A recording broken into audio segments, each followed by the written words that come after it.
अजित पवारांनी दिली कोल्हापुरातील केशवराव भोसले नाट्यगृहाला भेट। नाट्यगृहाची पाहणी करून उभारणीसाठी आवश्यक ती सर्व मदत करण्याचं आवाहन।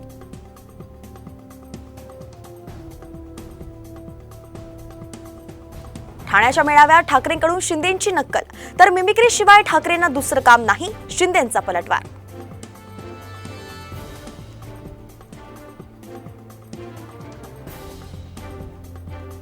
अजित पवारांनी रोखला आपल्याच आमदारांचा निधी, सूत्रांची माहिती, आमदार फुटल्यास त्याला राजकीय फायदा होऊ नये म्हणून निर्णय।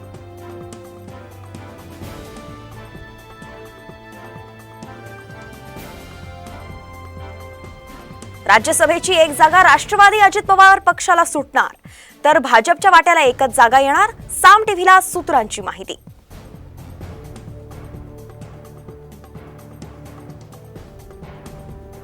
मनोज जरांगेंची शांतता रॅली आज पुण्यात। सारसबागच्या गणपतीचं दर्शन आणि अण्णाभाऊ साठेंच्या स्मारकाला अभिवादन करून रॅलीला होणार सुरुवात।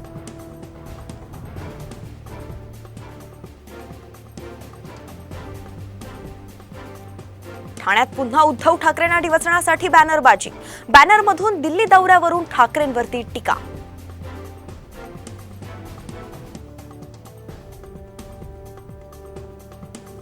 तुम्ही खरे मर्द असाल तर समोर या, ठाकरे गटाचे माजी खासदार राजन विचार यांचा मनसैनिकांना थेट इशारा।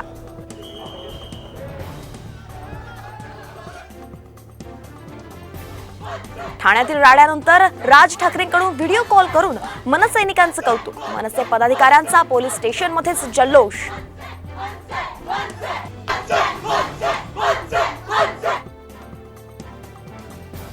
शिवेंद्रराजे भोसलेंनी घेतली मनोज जरांगेंची भेट, जरांगेंवर साताऱ्यातील हॉस्पिटलमध्ये सुरू होते उपचार।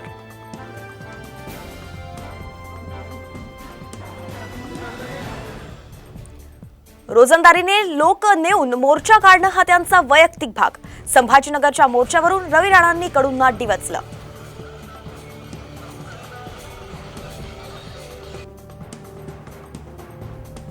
बीडमध्ये राज ठाकरेंविरोधात झालेल्या आंदोलनाशी आमचा नाही तर मराठा आरक्षणाशी संबंध, खासदार संजय राऊतांचं विधान।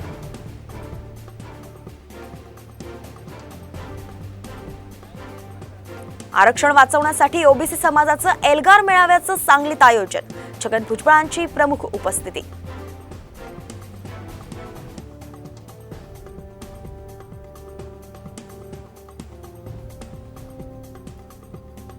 रायगड पोलीस भरती प्रक्रियेत गैरप्रकार उघडकीस, इलेक्ट्रॉनिक डिव्हाइस वापर करून कॉपी केल्यानं 6 उमेदवारांना अटक।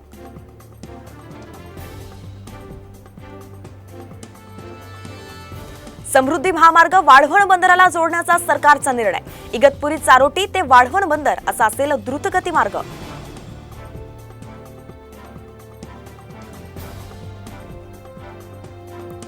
चांदीच्या दरात 1500 रुपयांची वाढ, 81,500 रुपये प्रति किलोवरती पोहोचली चांदी, तर सोन्याचे भाव फक्त 200 रुपयांनी वाढले।